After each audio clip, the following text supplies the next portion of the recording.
نحمدہ ونصلی علی رسولہ الکریم اما بعد۔ میرے دوستو، آج کے دور میں ہر انسان اپنے معاملات سے لڑ رہا ہوتا ہے، پریشانیوں میں الجھا ہوا ہوتا ہے، اور ان پریشانیوں سے، ان معاملات سے اس کو نکلنے کا کوئی راستہ نظر نہیں آتا۔ جو باتیں آج میں آپ کو بتلانے جا رہا ہوں، اگر میری ان باتوں کو آپ سمجھ لیں اور ان پر عمل کر لیں، انشاءاللہ اللہ آپ کی ہر پریشانی کو دور فرمائیں گے اور آپ کے لیے آسانیاں پیدا ہوں گی اور آپ کی زندگی پرسکون ہو جائے گی انشاءاللہ تعالی۔ وہ باتیں کون سی ہیں میں آپ کو بتلاتا ہوں، توجہ سے میری بات کو سنیں۔ رسول اللہ صلی اللہ علیہ وسلم کی حدیث مبارکہ کا مفہوم ہے، اللہ کے نبی علیہ السلام نے ایک مرتبہ صحابہ کرام کو بنی اسرائیل کا ایک واقعہ سنایا۔ اللہ کے نبی نے فرمایا کہ دیکھو، بنی اسرائیل میں ایک آدمی تھا، وہ دوسرے آدمی کے پاس گیا جو مالدار تھا، اور اس مالدار کے پاس جا کے اس نے اس سے قرض مانگا، کہا کہ بھائی مجھے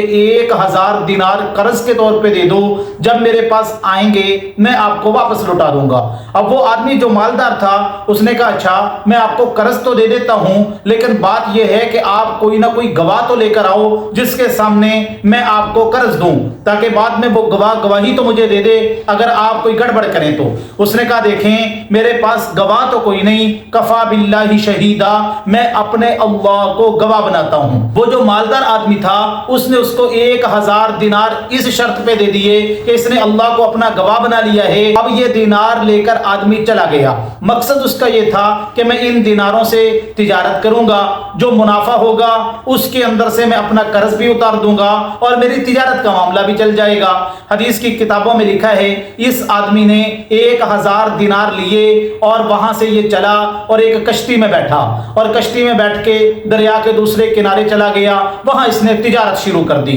اب کئی مہینوں کے بعد اس کو اس تجارت کے اندر جب نفع ہوا تو اب اس کے دل میں خیال آیا کہ میں نے فلاں آدمی سے 1000 دینار قرض کے طور پہ لیے تھے۔ یاد رکھیں کہ اللہ کا سنت نظام یہ ہے کہ بندہ کوئی نہ کوئی حرکت تو کرے، بندہ کوئی نہ کوئی قدم تو اٹھائے، پھر اللہ کی مدد کیسے آتی ہے آپ دیکھیں۔ اب اس آدمی کے دل میں جب یہ بات آئی کہ میں نے قرض واپس لوٹانا ہے، اب اس نے 1000 دینار لیے اور لے کر جب دریا کے کنارے پہنچا، وہاں اس کو کشتی نہ ملی، کوئی سواری نہ ملی جس پہ بیٹھ کے یہ دریا کے دوسرے کنارے چلا جائے۔ اب اس کے دل میں پریشانی آئی کہ دیکھو میں نے اپنے اللہ کو گواہ بنایا تھا، میں نے کہا تھا کفا باللہ شہیدا، تو میں نے تو اپنے اللہ کو گواہ بنایا تھا، میں نے تو یہ قرض ادا کرنا ہے، اب کشتی مجھے مل نہیں رہی۔ اب اس نے اپنی طرف سے جو اس کی استطاعت میں تھا، جو اس کی طاقت میں تھا، اس نے وہ کیا۔ اس نے کیا کیا کہ کھجور کا ایک شتیر لیا، اس کو درمیان کے اندر سے کاٹا اور اس کے اندر ایک رخنا بنایا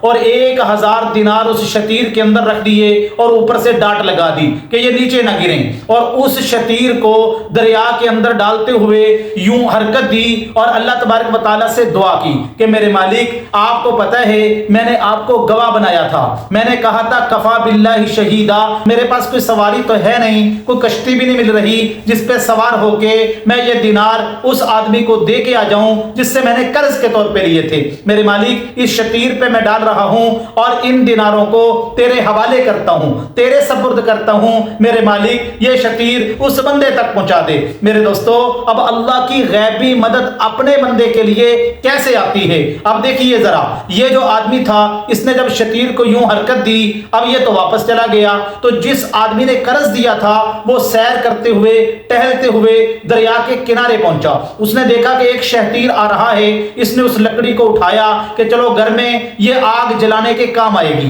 جب یہ گھر میں لے کے گیا، اس نے اس لکڑی کو اکھاڑا تو اس نے دیکھا کہ 1000 دینار پڑے ہوئے ہیں۔ اب اس نے وہ دینار لے لیے۔ اب اللہ کی قدرت دیکھیے، اب جس آدمی نے قرض لیا تھا اس کے لیے بھی سواری کا انتظام ہو گیا کچھ دنوں کے بعد۔ اب وہ سواری کے اوپر سوار ہو کر کشتی پہ سوار ہو کے دریا کے دوسرے کنارے پہنچا اور 1000 دینار اس کے پاس موجود تھے۔ کہنے لگا دیکھو بھائی آپ نے مجھے قرض کے طور پہ 1000 دینار دیے تھے، آپ کی بڑی مہربانی، یہ 1000 دینار آپ لے لیں، مجھے دیر ہو گئی کیونکہ مجھے کئی دنوں سے کشتی نہیں مل رہی تھی، کوئی سواری نہیں مل رہی تھی۔ اس نے کہا بھائی آپ نے جو ہم سے دینار لیے تھے وہ دینار تو میرے رب نے مجھے واپس کر دیے ہیں۔ اس نے کہا وہ کیسے؟ اس نے پورا واقعہ سنایا۔ تو میرے دوستو، جب اللہ تبارک و تعالیٰ پہ بندہ بھروسہ کر لیتا ہے، اللہ تبارک و تعالیٰ کے اوپر یقین کر لیتا ہے اور اخلاص کے ساتھ قدم اٹھاتا ہے اور اس کے دل کے اندر اللہ تبارک و تعالیٰ کے حکم کو، اللہ کی اطاعت کو بجا لانے کا جذبہ ہوتا ہے،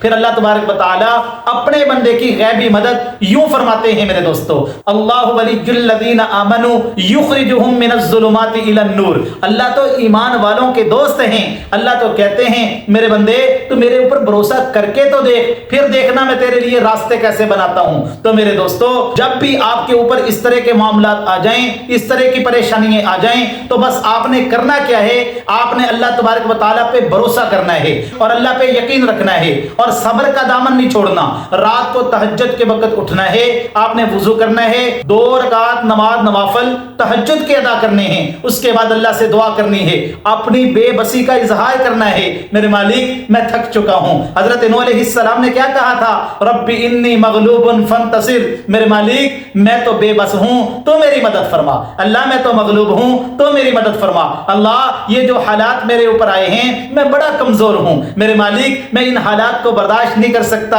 لیکن میرے مالک ان حالات کو لانے والا بھی تو ہے، ان حالات کو دور کرنے والا بھی تو ہے، یا اللہ میرا عقیدہ یہ ہے عزتیں دینے والے بھی تو ہے اور کسی کو ذلیل کرنے والا بھی تو ہے، میرے مالک تو میرے لیے عزتوں کا انتظام فرما، میرے لیے آسانی کا انتظام فرما، میرے لیے عافیت والا معاملہ فرما۔ اللہ سے اتنا مانگیں اتنا مانگیں اتنا مانگیں کہ اللہ کو آپ کے اوپر ترس آ جائے میرے دوستو۔ تو اللہ کا سنت نظام یہ ہے، جب بندہ اللہ سے مانگتا ہے، قدم اٹھاتا ہے، تو اللہ تبارک و تعالیٰ اس بندے کے لیے اپنی غیبی مدد کے دروازے کھول دیتے ہیں۔ اللہ تبارک و تعالیٰ ان باتوں کو سمجھنے کی توفیق عطا فرمائے۔